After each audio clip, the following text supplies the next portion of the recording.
Bonjour à tous sur la cuisine de Monica. Aujourd'hui on va faire une recette de saison de fête des sablés en forme de sapin de Noël. Une recette comme ça là, comme vous pouvez le voir en vidéo. Recette très simple à faire que vous pouvez faire avec vos enfants si vous en avez, sinon c'est tout pour vous, c'est plutôt très bien. On se retrouve tout de suite pour les ingrédients et le process pour cette vidéo.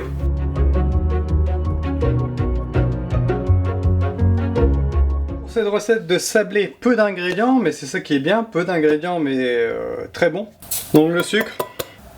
Le beurre, la moitié tout d'abord. Moi je fais toujours ça, je fais toujours ça. Là, je vais réussir à le dire. Je fais toujours ça. Je fais toujours ça en début de... du mal à la glace là, toujours ça en début de mélange. Vous ajoutez directement votre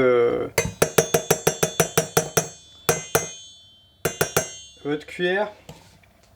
Ça facilitera le mélange. Il faut un mélange assez liquide dès le début. Vous voyez, là c'est déjà mieux. Ça s'incorpore plus facilement. Vous pouvez ajouter le reste de beurre. Donc là on a un mélange plutôt sympa. On va ajouter la moitié tout d'abord de notre farine qui a été tamisée. Faites ça doucement là. Parce que là... ça va par-dessus bord un petit peu là.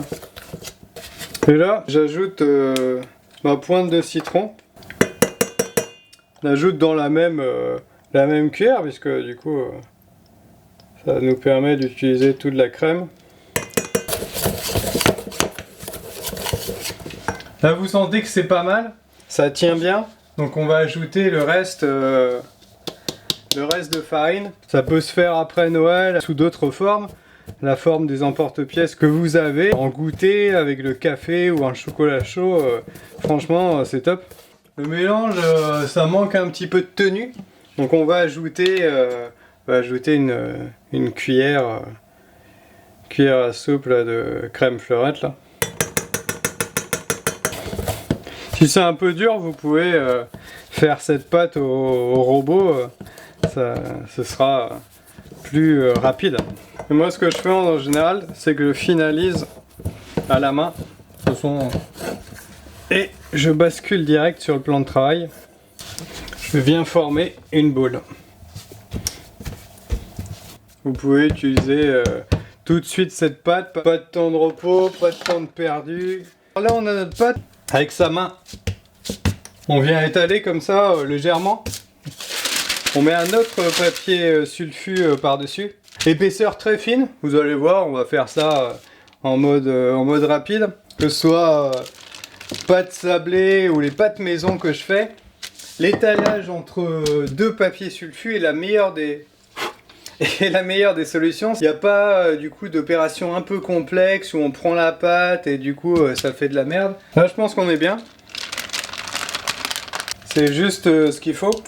Et là, je sais pas ce qu'il y a eu, mais il y a eu un petit truc. Bon, de toute façon, ça se mange. Essayez de garder le plus de pâte possible. Donc appuyez bien, surtout. Maintenant, vous allez prendre votre couteau pour enlever délicatement les pâtes restantes. Ah, c'est pas mal, hein. Et vu que j'aime rien perdre, on va utiliser aussi cela. Ouais, je pense que j'en fais deux. J'espère que j'ai bien fait là. Sinon, je suis un peu dans la chienlit, non? C'est ça. La chienlit, c'est un peu ce qu'est la France en ce moment là. L'impression que j'ai dans ce que je vois. Mais la cuisine, ça met de bonne humeur. Il y a des sapins de Noël parfaits. Et là, vous avez le sablé moche, mais qui se mange quand même. Hein. On va dorer tout ça. Hein. Donc là, sucre glace de mise. Ça se mange sans sucre glace. Putain, sucre glace, pas sucre glace. Je me suis gouré là. C'est sucre en grains. Eh oui, parce que sucre glace là, on va pas mettre ça dessus là. C'est n'importe quoi, David là. Je perds la tête pour les fêtes là. Ça me paraît pas mal, hein. Ça peut aller au four. Hein. Même celui-là, il a le droit d'aller au four. Hein. Donc au four 12 minutes. Surveillez 12 minutes à 180. Vous laissez refroidir et ça va se décoller plutôt facilement après quoi.